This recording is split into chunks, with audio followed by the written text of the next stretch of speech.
خب اعوذ باللہ من الشیطان الرجیم بسم اللہ الرحمن الرحیم الحمد للہ رب العالمین وصلی اللہ علی محمد وآلہ الطاہرین اللہم صلی علی محمد وآل محمد. خوب نکات پڑھ رہے تھے، دوسرے نقطے تک بات پہنچی. آیا طبیعت انسان ناسپاسی و بخلص؟ ایک سوال ہے، جیسا کہ آیہ کریمہ میں ان الانسان لکنود، انسان کو ناشکرا اور بخیل کہا گیا ہے. تو سوال یہی ہے کہ انسان کے اندر جو ناسپاسی اور ناشکری پائی جاتی ہے یا بخل پایا جاتا ہے، کیا یہ انسان کی طبیعت میں ہے، طبیعی چیز ہے، فطری چیز ہے؟ انسان یہ ناسپاسی اور بخیلی اپنے وجود میں لے کر کے آتا ہے؟ اللہ نے اسی خلق کیا ہے، یہ چیزیں رکھی ہیں انسان کے وجود میں، یا نہ فطری اور طبیعی چیز نہیں ہے بلکہ کسبی چیز ہے؟ انسان یہ چیز اپنے اندر پیدا کرتا ہے، جب پیدا ہوتا ہے تو یہ چیز لے کر نہیں آتا ہے بلکہ بعد میں اپنی عادت بنا لیتا ہے، اپنی خصلت بنا لیتا ہے. کیا ہے حقیقت، کیا ہے؟ تو سوال یہی ہے کہ کیا ناسپاسی یعنی ناشکری اور بخل یعنی کنجوسی یہ انسان کی طبیعت اور اس کی فطرت میں ہے، اس کے وجود کا حصہ ہے؟ کیا ہے؟ ممکن است کے ثانی الجملہ ان الانسان لربہ لکنود، چنین استفادہ کنت کی حالت کنود بودن یعنی ناسپاسی و بخل جزو طبیعت ہمیں انسان ہاں سے بس ان سوال پیش میں آیت کہ ان امر با وجدان بیدار و شعور فطری کے انسان را دعوت به شکر منعم و ایثار می کند چگونه می تواند سازگار باشد. مولانا یہ سوال یہاں پر اس لیے کیا گیا ہے کہ ہو سکتا ہے کہ آیہ کریمہ ان الانسان لربہ لکنود سے یہ سمجھے کہ انسان کے اندر جو قنوت کی صفت پائی جاتی ہے، جو حالت ہے انسان کی ناسپاسی، ناشکری اور بخل والی، وہ انسان کی طبیعت کا حصہ ہے. ہو سکتا ہے کوئی آیت سے یہ مطلب نکالے کہ حالت قنوت انسان کی فطری چیز ہے، اس کی طبیعت اور اس کی فطرت کا جز ہے. اگر حالت قنوت کو انسان کی طبیعت اور فطرت کا جز مان لیا جائے مولانا، تو اب سوال یہ پیدا ہوگا کہ شکر منعم بھی ایک فطری چیز ہے مولانا. ایک طرف انسان کا وجدان، اس کا شعور، اس کی فطرت منعم کی شکر گزاری کا حکم دیتی ہے کہ وہ اپنے منعم کا یعنی خدا کا شکر ادا کرے، اور یہ آیت کہہ رہی ہے کہ انسان کے اندر ناشکری پائی جا رہی ہے. تو یہ دونوں باتیں کیسے قابل جمع ہیں؟ ان دونوں میں سازگاری کیسے ہو سکتی ہے؟ چونکہ دونوں ایک دوسرے کے مخالف ہیں، دونوں ایک دوسرے کی ضد ہیں. انسان کا وجدان، اس کا شعور، اس کی فطرت شکر گزاری کا حکم دیتی ہے، اور یہ والی آیت جس آیت کی ہم تفسیر کر رہے ہیں ان الانسان لربہ لکنود، یہ آیت کہہ رہی ہے کہ نہ انسان کی فطرت میں ناشکری اور ناسپاسی پائی جاتی ہے، اس کی فطرت کا حصہ ہے. تو دو متضاد چیزیں مولانا انسان کے وجود میں کیسے ہو سکتی ہے؟ پھر کرے گا کہ جائے کدھر بھائی؟ کیا یہ ہو سکتا ہے کہ ایک ہی دل کے اندر ناشکری بھی ہو اور شکر گزاری بھی ہو؟ چونکہ دونوں باتیں مولانا، پہلے تو یہ باتیں علم کلام میں بھی پڑھایا جاتا ہے اور دوسری آیات سے بھی یہ بھی ثابت ہے کہ جس کا شعور بیدار ہوتا ہے، جس کی فطرت غافل نہیں ہوتی ہے، جس کی فطرت بیدار ہوتی ہے، زندہ ہوتی ہے، تو یہ بیدار شعور اور زندہ فطرت انسان کو خدا کی شکر گزاری کی جانب لے جاتی ہے، انسان کو خدا کی شکر گزاری کا حکم دیتی ہے. اور یہ آیت کہہ رہی ہے کہ نا شکر گزاری تو ہے ہی نہیں انسان کی فطرت میں، انسان کی فطرت میں تو ناشکری ہے، تو سازگاری کیسے؟ یہ تو ایک ٹکراؤ ہو گیا، مخالفت اور تضاد ہو گئی، کیونکہ ضد ایک ہی محل ایک ہی جگہ پر بیک وقت مولانا نہیں ہوتی۔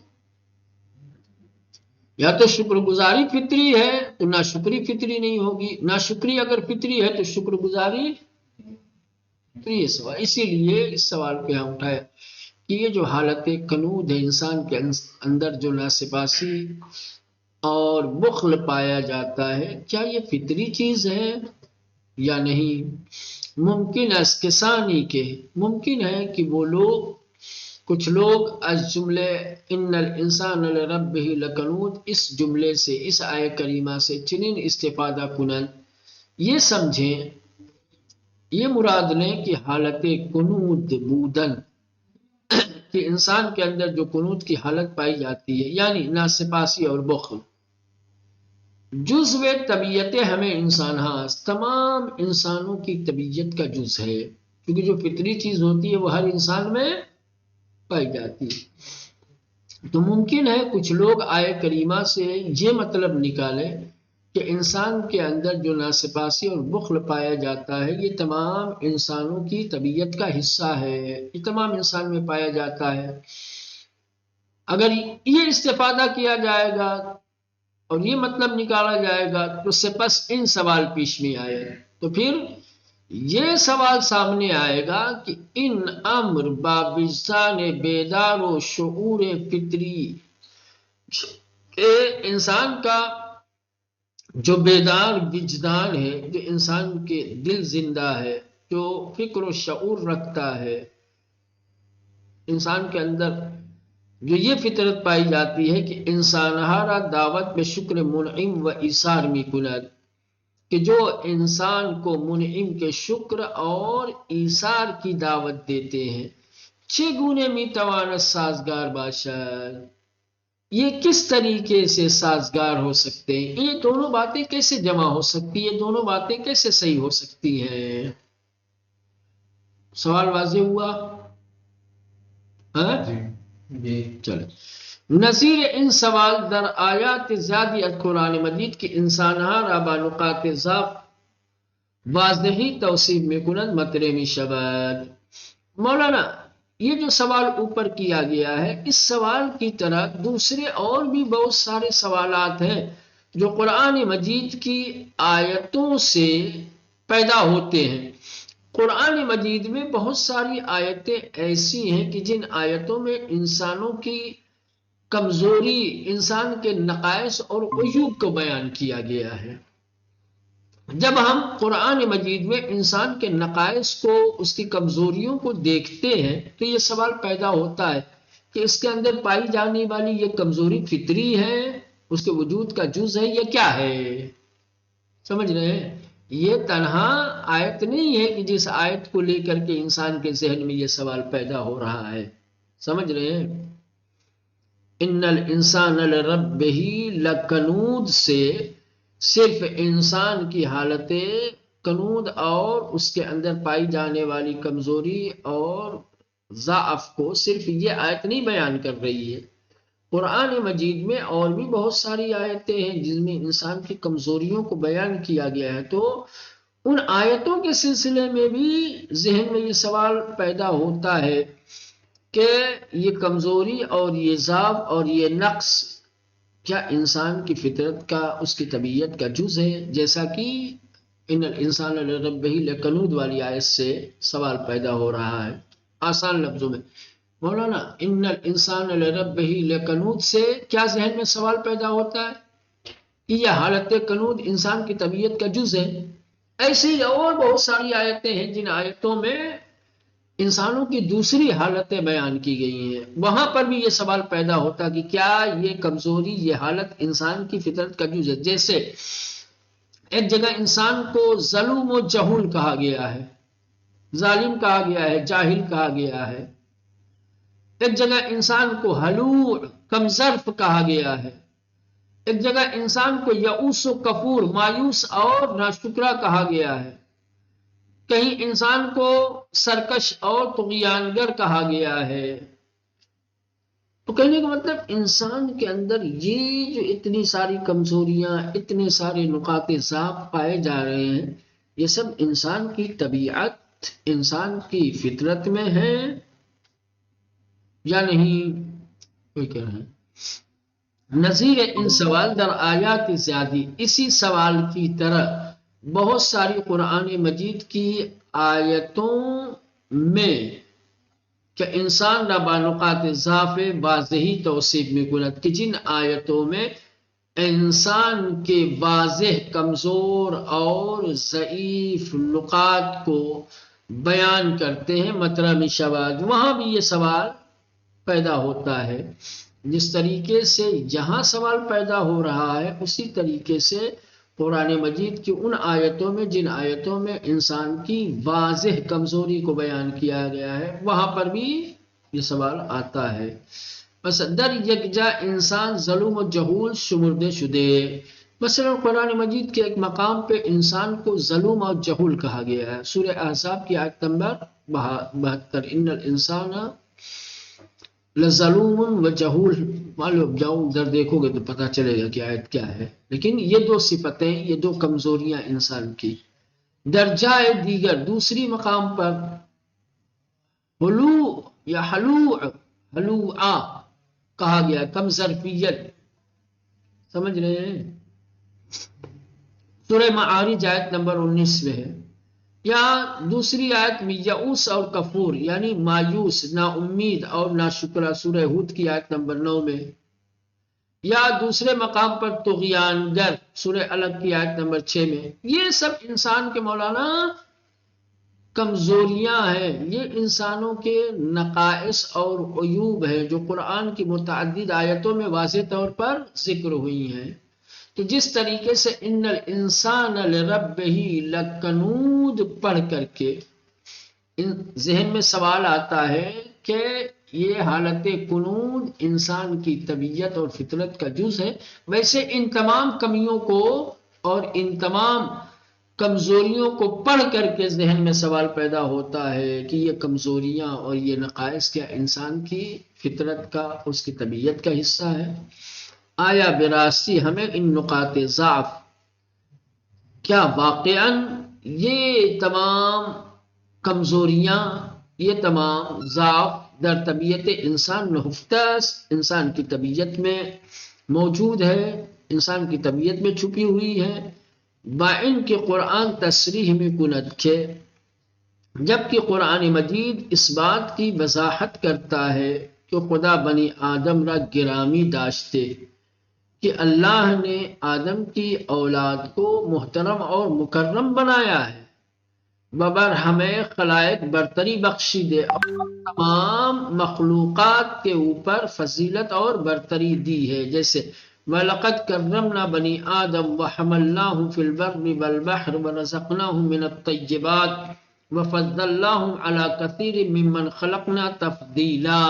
مولانا تو دیکھیں اب قرآن مجید میں دو طریقے کی آیتیں ہو گئی، کچھ آیتیں ایسی ہیں جن آیتوں میں انسانوں کی کمزوریوں کو، ان کو عیوب کو بیان کیا گیا، دوسری طرف کچھ آیتیں ایسی ہیں جن آیتوں میں انسانوں کی فضیلت کو، اس کی برتری کو، اس کی کرامت کو، اس کی شرافت کو بیان کیا گیا۔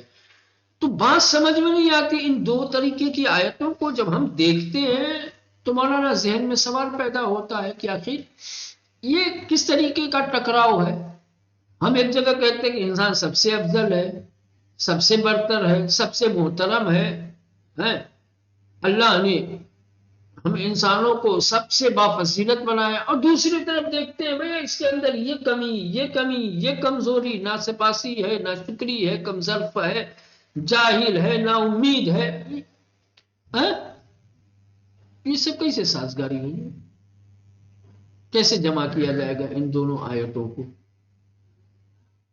بظاہر جو ذہن میں تضاد سمجھ میں آ رہا ہے، ٹکراؤ سمجھ میں، ایک ناسازگاری جو سمجھ میں آتی ہے ان آیتوں کے حوالے سے، اس ناسازگاری کو کیسے دور کیا جائے گا؟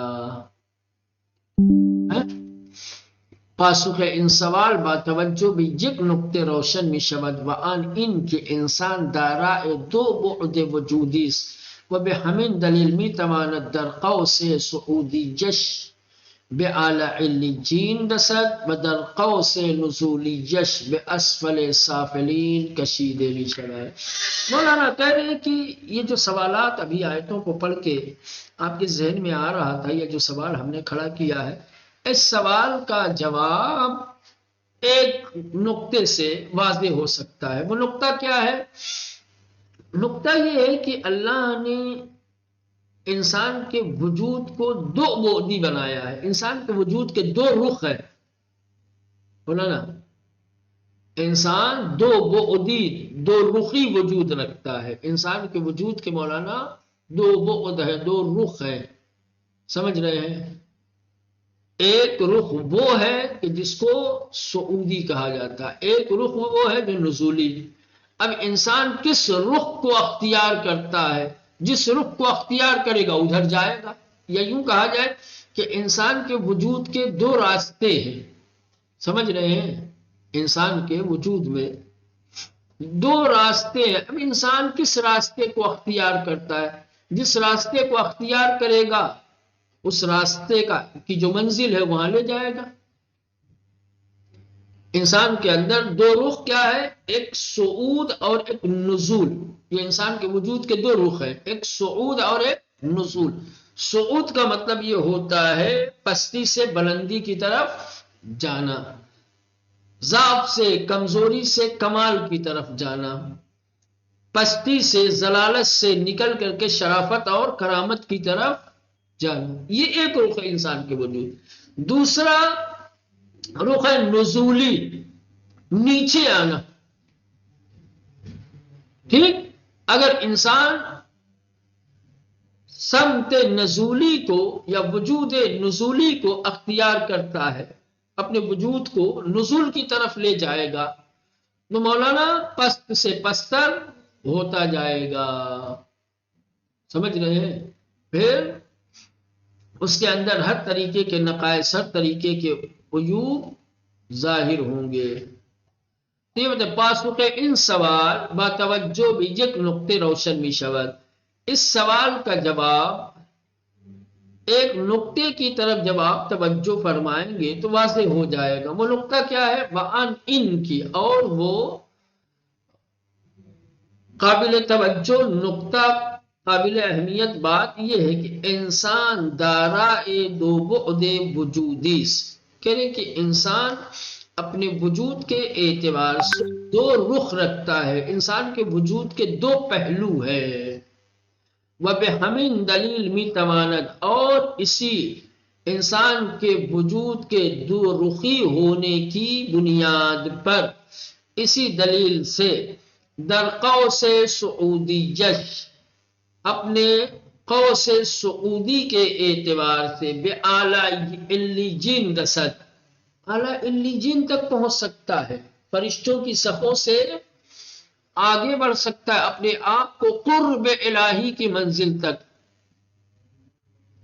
قاب قوسین اور ادنا کی منزل تک انسان لے جا سکتا ہے اگر قوس صعودی کو اختیار کرتا ہے۔ بدر قوس نزولیش، اور انسان کے وجود کا جو دوسرا رخ ہے جس کو قوس نزولی کہا جاتا ہے، اگر انسان قوس نزولی کا انتخاب کرتا ہے تو بے اسفل سافلین کشیدے می شود، تو اسفل سافلین کی طرف کھینچا جا سکتا، اسفل سافلین تک پہنچ جائے، یعنی پسترین مخلوق، پھر اس سے بدتر، اس سے پستر، اس سے ذلیل تر کوئی اور مخلوق ہو ہی نہیں سکتی۔ ٹھیک؟ تو دونوں بود ہیں، اور اسی دونوں بود کو قرآن نے بیان کیا ہے۔ قرآن نے بعض مقامات پر انسانوں کی کمزوریوں کو بیان کیا ہے، تو یہ کمزوریاں اس لیے ہیں کہ انسان پہچان سکے کہ یہ قوس نزولی ہے، ادھر جاؤں گا تو پستی ملے گی۔ اور بعض آیتوں میں انسانوں کی افضلیت، اس کی شرافت اور اس کی کرامت کو بیان کیا گیا ہے، اور اس بات کی طرف توجہ دلائی گئی ہے کہ اگر تم اپنے وجود کے اس رخ کو، قوس سعودی کو اگر انتخاب کرو گے تو تمہاری کرامتوں میں، شرافتوں میں، فضیلتوں میں اضافہ ہوگا. ٹھیک. تو یہ کوئی تضاد نہیں ہے، ٹکراؤ نہیں ہے، تقابل نہیں کیا گیا ہے، بلکہ راستے دکھائے گئے. انسان کے وجود کے جو دو رخ ہیں، دونوں رخ کو بیان کیا گیا. اب یہ انسان کے اوپر ہے، اس کے اختیار میں یہ چیز ہے کہ وہ کسے انتخاب کرتا ہے. وہ اپنے آپ کو اعلی علیین تک لے جانا چاہتا ہے یا اسفل سافلین تک. اگر اعلی علیین تک لے جانا چاہتا ہے تو اسے قوس سعودی کا انتخاب کرنا پڑے گا. جو چیزیں اسے اعلی علیین لے جائیں وہ کمالات اپنے اندر پیدا کرے. اور اگر انسان مولانا اسفل سافلین تک جانا چاہتا ہے تو اسفل سافلین کیا چیزیں پہنچاتی ہیں وہ بھی بتا دیا گیا ہے. ٹھیک. اگر تحت تربیت مربیان الہی قرار گیرت و از پیام عقل الہام پذیرت. کہہ رہے کہ اگر یہ انسان مربیان الہی کے ماتحت واقع ہو جائے، مربیان الہی کی شاگردی اختیار کر لے، مربیان الہی کی تعلیم کے زیر سایہ آ جائے، اور از پیام عقل، عقل جو انسان کو پیام دیتی ہے، جن چیزوں کی دعوت دیتی ہے، اس سے اگر انسان الہام قبول کرنے لگے، وہ خود سازی کند اور اپنی تربیت خود کرے، خود سازی کے مرحلے سے اپنے آپ کو گزارے، تو مصداق وفضلناہم علی کثیر ممن خلقنا تفضیلا بھی شبد. مولانا اگر مربیان الہی کی تربیت کے سائے میں آ جائے، عقل کے الہام کو قبول کرنے لگے، یعنی عقل کی پیروی کرنے لگے، انسان کو خود سازی کا شوق اور جذبہ پیدا ہو جائے، انسان خود سازی پر اتر آئے، تو مولانا یہ وہ چیزیں ہیں کہ جو انسان کو وَفَضَّلْنَاهُمْ عَلَى كَثِيرٍ مِّمَّنْ خَلَقْنَاهُ تفضیلہ کا مصداق بنا دے گا. پھر بافضیلت انسان، با کمال انسان، اشرف انسان بن جائے گا. اگر بے ایمان و تقوی پشت کند، اگر مربیان الہی کی تربیت کے حدود سے باہر نکل آئے، ایمان و تقوی کو پس پشت ڈال دے، وَأَسْخَطِ اولیاء خدا خارج گردد، اولیاء خدا کے جو راستے ہیں ان راستوں سے مولانا بھٹک جائے، دور چلا جائے بے صورت موجودی ظلم، تو پھر کیا ہوگا؟ اس کا نتیجہ یہ ہوگا کہ پھر انسان ایک ایسی موجود کی صورت میں کہ جس موجود کو ظلم کہا جائے، کفار کہا جائے، یعوس کہا جائے، کفور کہا جائے، حلو کہا جائے، قنوت کہا جائے، اس صورت میں آپ کو نظر آئے گا، یہ بن کر کے دکھا دے گا، یہ بن جائے گا، پھر آپ کو ایسا نظر آئے گا. ٹھیک. وَبِإِن ترتیب ہی چگون تضادی درمیان ان آیات وجود نہ دارت. مولانا تو یہ جو دو طریقے کی آیتیں پیش کی گئیں اور جن آیتوں میں ہمیں تضاد نظر آ رہا تھا، حقیقت یہ ہے کہ ان آیات میں کسی طریقے کا کوئی تضاد نہیں ہے. یہ انسان کی دو حالتوں کو بیان کیا گیا ہے، انسان کے وجود کے دو رخ کو بیان کیا گیا ہے. منتہا ہر کدام بے یکی از ابعاد وجود انسان نگاہ میں کنات.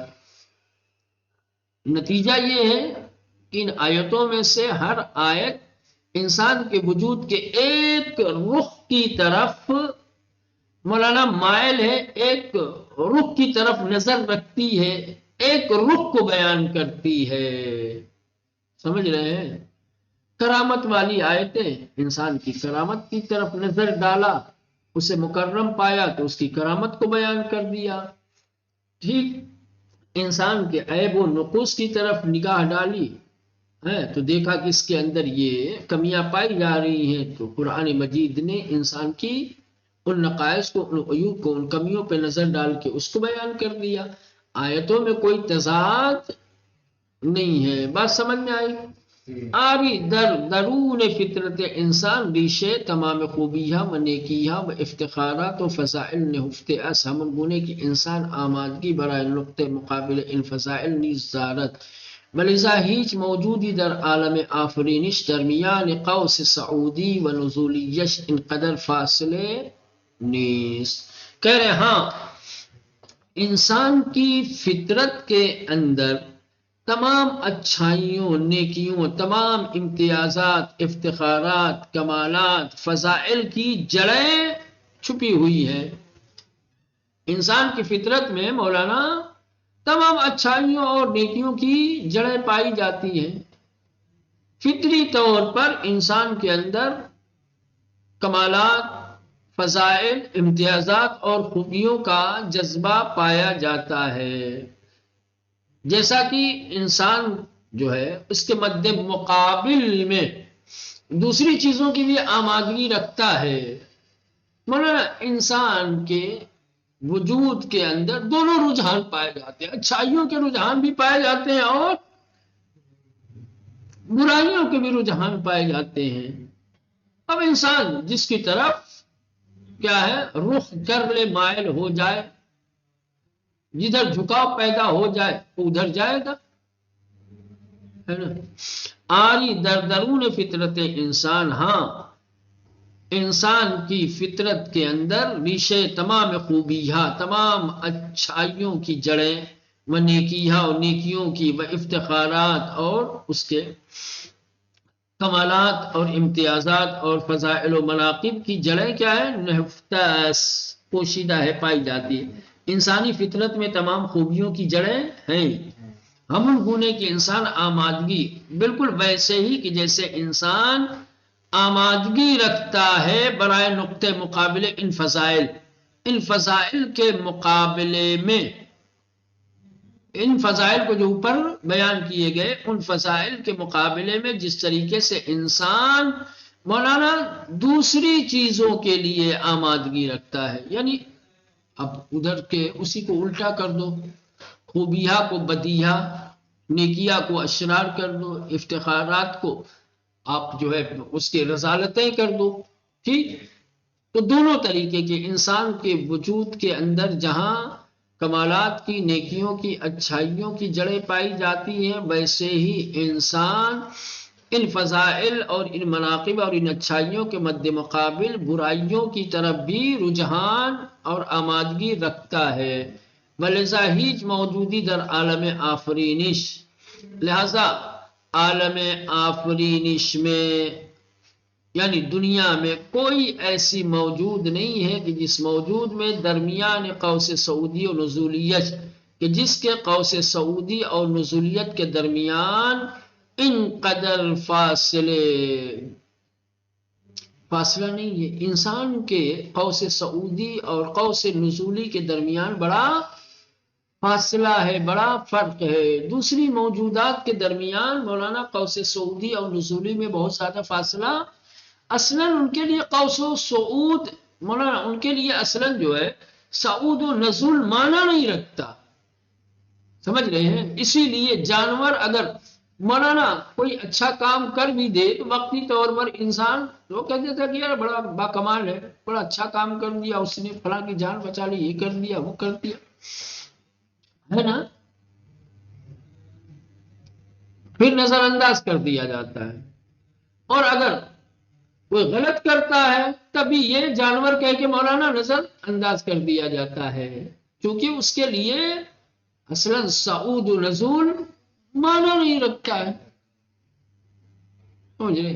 تو کوئی بھی اسی لیے فرشتوں کو مولانا فرشتوں کے اندر بھی اللہ نے صرف عقل رکھی ہے، شہوت اور نفسانیت رکھی نہیں ہے، ہے نا. وہ مجبور ہیں، ان کی نیکیاں، ان کی اچھائیاں، ان کے کمالات جو بھی ہیں مولانا وہ سب کیا ہیں ان کے خود کے اختیار کیے ہوئے، انتخاب کیے ہوئے نہیں ہے، قدرت کے انتخاب کیے ہوئے. وہ مجبور ہے کہ وہ ایسا کر رہا ہے. انسان آزاد ہے. یہ آزادی کے ساتھ مولانا اگر عبادت کرتا ہے، بندگی اختیار کرتا ہے، خدا کی فرما برداری اور اس کی اطاعت کا راستہ اختیار کرتا ہے، تو پھر اس کے لیے مثلا صعود کی راہیں جو اس کے لیے ہموار ہے، یہ صعود کرے گا، یہ بلندیوں کی طرف جائے گا اور فرشتوں سے آگے نکل سکتا ہے. اور اگر یہ تمام چیزیں چھوڑ دیتا ہے، ذلتوں پہ اتر آتا ہے، تو پھر مولانا یہ حیوانوں سے بھی بستر ہو جائے گا پھر سے۔ تو حقیقت یہ ہے کہ جن آیتوں میں انسانوں کی کمیوں کو گنوایا گیا ہے، کمزوریوں کو بیان کیا گیا ہے، اور جن آیتوں میں انسانوں کے فضائل و مناقب بیان کیے گئے، ان آیتوں میں کوئی ٹکراؤ اور تضاد نہیں ہے۔ یہ دونوں آیتیں انسان کے وجود میں پائے جانے والے جو دو رخ ہیں، ان دونوں رخوں کی طرف نگاہ کی، اس کو بیان کیا مولانا، ہے نا؟ انسان کے بعد وجودی کے کیا ہے، اس کے صعود کی طرف نظر ڈالی تو اچھائیاں بیان کی کہ مولانا انسان یہ کمالات، یہ خوبیاں اپنے اندر پیدا کر سکتا ہے، یہ صعود کر سکتا ہے، یہ بلندی پہ جا سکتا ہے۔ اور انسان کی جب قوس نزولی کی طرف نظر ڈالی اور جو چیزیں انسان کو لے جاتی ہیں پستیوں کی طرف، تو اس کو بیان کر دیا۔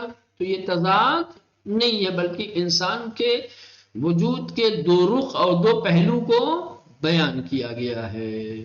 ٹھیک بات واضح ہوئی کہ نہیں؟ جی ہاں جی چلو نا۔